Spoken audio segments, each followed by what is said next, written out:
কি দেখে ভোট দেওয়া উচিত, কি দেখে ভোট দিবেন? আমাদের দেশে মানুষ তো মার্কা দেখে ভোট দেয়, তাই না? ভোট দেওয়ার ক্ষেত্রে আমাদের লক্ষ্য করা উচিত কাকে ভোট দিলে এই লোকটা প্রার্থী হিসাবে যোগ্য এবং সৎ, তাকে ভোট দিলে সৎ এবং যোগ্য প্রার্থীকে ভোট দেওয়া হবে।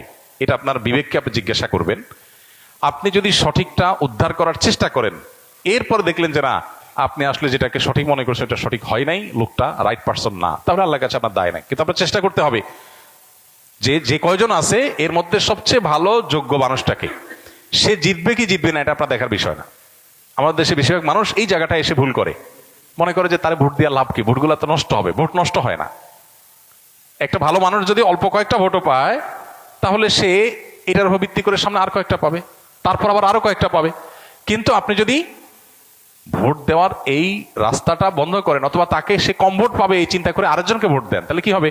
এই চান্সে খারাপ মানুষগুলো তাদের খারাপের রাজত্ব আরো বেশি করে করতে পারবে।